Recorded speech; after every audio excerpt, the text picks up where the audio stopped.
네, 여러분 안녕하십니까? 한약박사 이병삼입니다.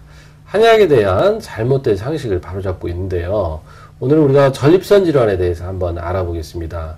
요즘 남성들에게 그 전립선 질환이 굉장히 많은데요. 뭐 전립선 비대증, 그 다음에 뭐 심지어는 뭐 전립선 암까지도 많이 오게 됩니다. 이제 전립선 증상이 있으면 우리가 이제 소변이 시원찮고, 뭐 그 다음에 소변이 뭐 중간에 뚝뚝 끊어진다랄지, 아니면 소변 처음 뭐 볼 때 잘 나오지 않는다랄지, 그 다음에 또 아래가 좀 빠근한 이제 그런 증상들이 있을 수 있습니다. 근데 우리가 한의학에서는 이런 어떤 전립선 비대증, 이런 것에 대한 원인을 볼 때, 물론 여러 가지가 있지만, 가장 대표적으로는 하초가 차다라고 하는 데서 원인을 찾습니다.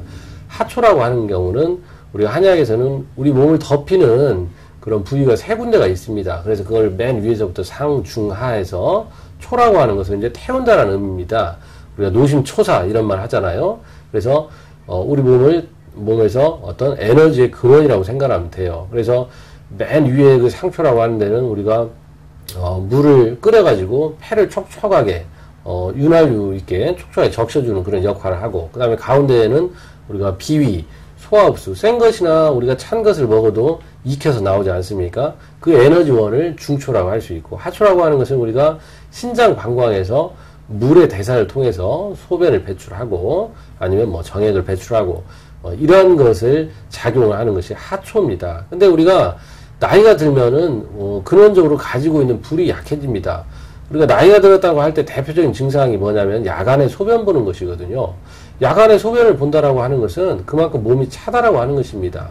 우리가 저녁에 혈액순환이라고 하는 것은 오로지 심장의 펌핑에 의해서만 유지가 되고, 낮에는 우리가 태양이 있고, 그 다음에 우리가 움직이면서 몸에 열이 생기면서 순환도 좋아지면서 양기가 유지가 되는 것이죠. 하지만 저녁은 움직이지 않고 밖에 기온도 차지기 때문에 오로지 혈액의 순환에만 우리가 의존을 하게 됩니다.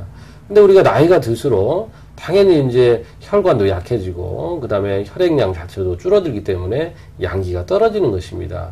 그래서 그 양기가 떨어지면 당연히 우리가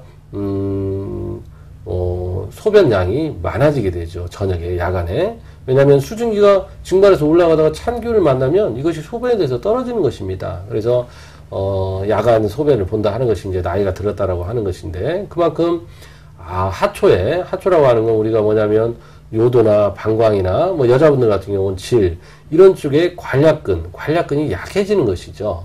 그런 근육들이라고 하는 것은 결국은 혈액이 충만히 가야 원래의 근육이 잘 수축하게 되는데, 혈액순환이 안 되면서 근육이 탄력을 잃게 되고, 그렇게 되면서 우리가 어떤 요도의 관략근이랄지 뭐 전립선에 그런 문제들이 생기게 되는 것입니다. 그런 경우는 우리가 남자들도 하초를, 아랫배를 따뜻하게 해주고 찜질을 한다거나 그런 식의 치료를 받으면 되겠고, 또 각자의 어떤 체질이나 증상에 맞는 한의학적인 변증 방법, 변증이라고 하는 건 증상을 판별하는 것입니다. 그래서 이 사람이 차서 그러냐, 아니면 뭐 더워서 그러냐, 아니면 허해서 그러냐, 아니면 너무나 그런 나쁜 기운들이 실해서 그러냐, 이런 것들을 잘 판단을 해서 맞게 치료를 하면 전립선 질환도 충분히 잘 극복할 수 있는 질환입니다. 감사합니다.